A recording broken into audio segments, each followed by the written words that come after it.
मित्रों, पाकिस्तान के फाइनेंशियल जो क्राइसिस हैं वो दिन ब दिन डीप होते चले जा रहे हैं और इस वक्त शदीद बहरान पाकिस्तान के अंदर सीरियस फाइनेंशियल क्राइसिस पैदा हुए पड़े हैं पाकिस्तान के अंदर।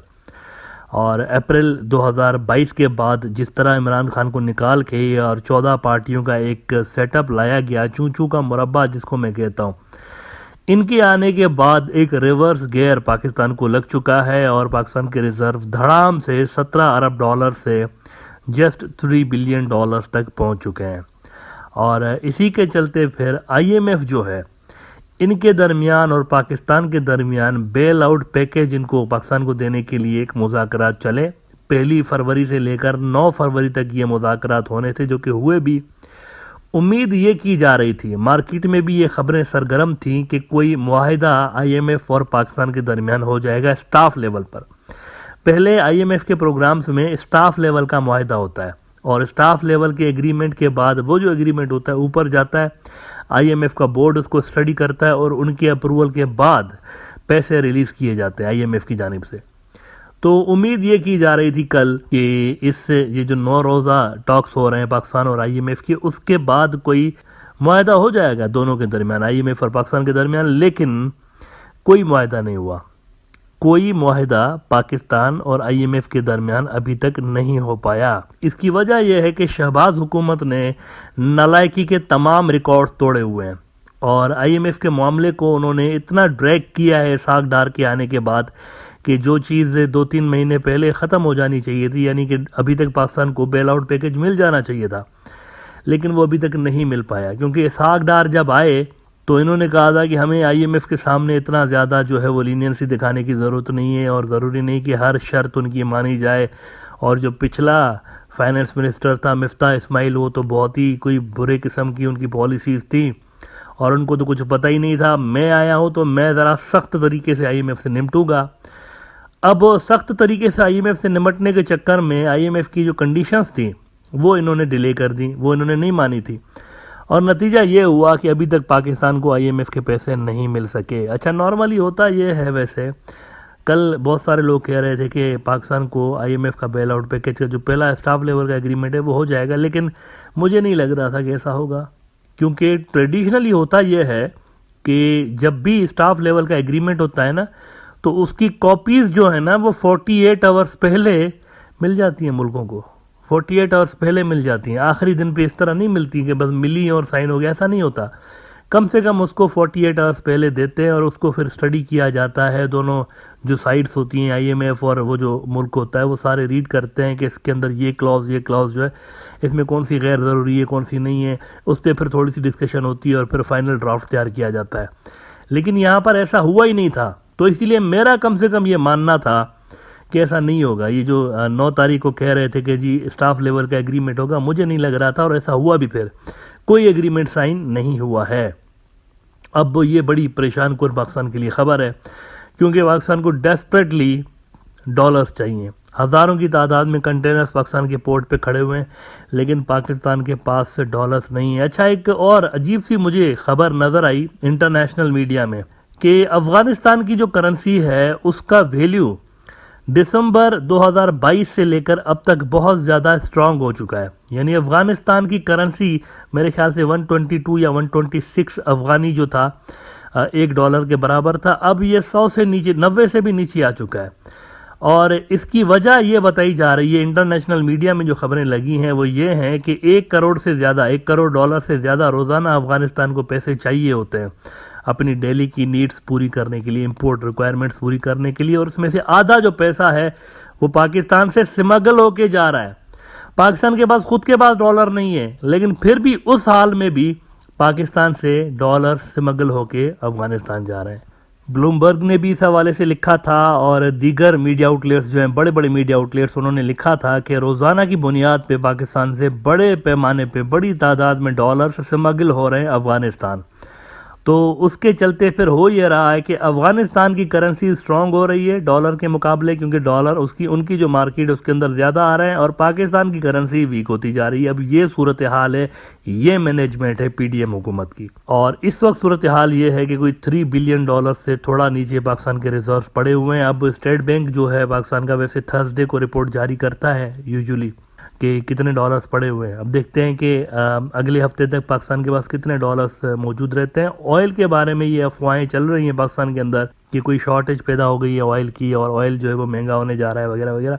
ऑयल अगर महंगा होगा भी तो ये आईएमएफ की कंडीशंस जो उन्होंने बताई हुई हैं कि बिजली महंगी करें और ये सारा महंगा करें क्योंकि आप सस्ता बेच रहे हैं, इसके चलते हो सकता है। वरना मेरी जो इन्फॉर्मेशन है, मेरी जो इतलात है उसके मुताबिक शॉर्टेज नहीं है ऑयल की।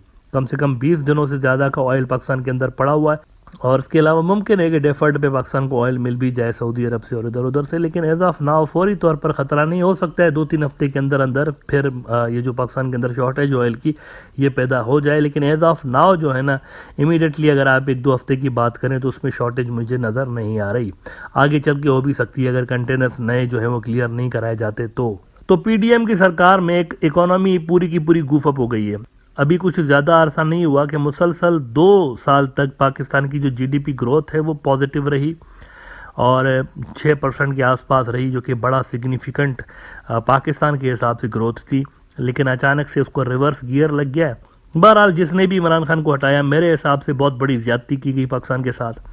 बहुत बड़ा इनजस्टिस किया गया कि एक इलेक्टेड हुकूमत को इस तरह से फारिग किया गया, और उसके बाद से लेकर जो इकोनॉमी का बेड़ा गर्क हुआ है पाकिस्तान के अंदर वो संभल नहीं रही, वो संभलने का नाम नहीं ले रही। और इस दरमियान 5 मजीद कैबिनेट के अंदर जो मिनिस्टर्स हैं वो शहबाज शरीफ ने ऐड कर लिए हैं। अच्छा, एक मिनिस्टर के ऊपर करोड़ों रुपए का खर्चा आ रहा होता है बाय द वे। उनकी सिक्योरिटी, उनका प्रोटोकॉल, उनकी फ़्लाइट्स की टिकटें, उनका आना जाना, सैर सपाटा, सारा कुछ उस पर करोड़ों रुपये लग रहे होते हैं। तो जितने ज़्यादा वज़ीर होते हैं, जितने ज़्यादा मिनिस्टर्स होते हैं कैबिनेट में, उतना ज़्यादा खर्चा होता है सरकार का। तो इंटरेस्टिंग बात यह है कि इतने बुरे फाइनेंशियल हालात के बावजूद भी कैबिनेट की साइज़ बढ़ती जा रही है, वो कम नहीं कर रहे पीडीएम वाले, क्योंकि कहा जा रहा है कि अगर कम करेंगे, लोगों को निकालेंगे, पीडीएम की जमातों के मिनिस्टर्स को निकालेंगे कैबिनेट से, तो गवर्नमेंट गिर जाएगी, ये डर है उनके ऊपर। तो इस डर के चलते सबको कैबिनेट में डाला हुआ है। 172 मेंबर से मेरे ख्याल में उसमें से आधे से ज़्यादा कैबिनेट का हिस्सा है, वरना नॉर्मली इतनी बड़ी कैबिनेट नहीं होती जितना शहबाज शरीफ जो है वो लेकर चल रहे हैं। मिनिस्टरों की फौज लेकर रखे हुए हैं, बहुत सारे मिनिस्टर्स ऐसे हैं जिनके पास कोई खाता ही नहीं है।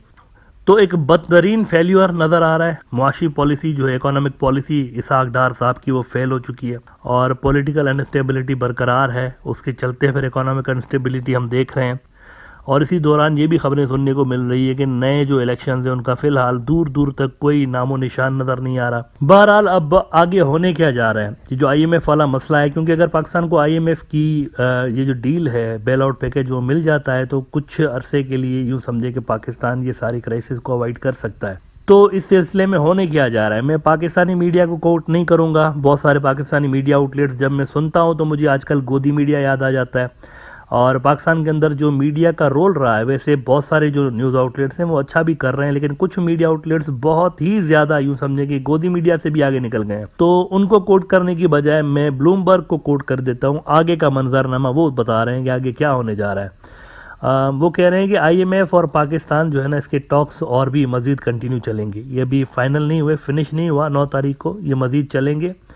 और पाकिस्तान को जो उन्होंने एक लिस्ट दी है कि आप ये भी करें, ये भी करें, ये भी करें, वो सारी डिमांड्स जब पाकिस्तान मान लेगा तो ही आगे कुछ बात बढ़ सकती है। ब्लूमबर्ग कह रहा है कि Pakistan IMF loan talks to continue as deal proves elusive. IMF outlines priorities, asks for decisive implementation. Foreign currency reserves cover less than a month of imports. वैसे जो स्टैंडर्ड है IMF का वो 3 महीने की इंपोर्ट को फाइनेंस करने के लिए आपके पास पैसे होने चाहिए, लेकिन पाकिस्तान के पास जो इस वक्त पैसे हैं वो 1 महीने से कम की इंपोर्ट के पड़े हुए हैं। तो बड़े एक सीरियस फाइनेंशियल क्राइसिस पाकिस्तान के अंदर खड़े हुए हैं। अब इसको अवॉइड करने के लिए एक ही सूरत हाल है, और वो ये कि IMF की जो सारी शर्तें हैं ना, बिजली बढ़ा दो, गैस बढ़ा दो और डॉलर का रेट बढ़ा दो, ये सारा उनको मानना पड़ेगा। इसके बिना कोई चारा नहीं है। लेकिन मसला यह है कि अगर वो ये सारी डिमांड्स मानते हैं तो एकदम से पाकिस्तान के अंदर महंगाई का एक बहुत बड़ा तूफान आ जाएगा, जो कि पीडीएम जमातों के पॉलिटिकल कैपिटल को बहा के ले जाएगा।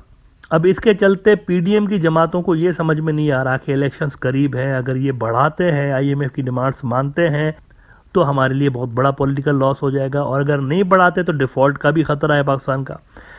तो डिफ़ॉल्ट से बचने के लिए ये एनी हाउ हमें करना है, लेकिन अगर ये हम करेंगे तो पॉलिटिकली हम डिफ़ॉल्ट हो जाएंगे। तो एक कहते हैं ना कि बड़ी कैच 22 सिचुएशन पैदा हो चुकी है पीडीएम की जमातों के लिए।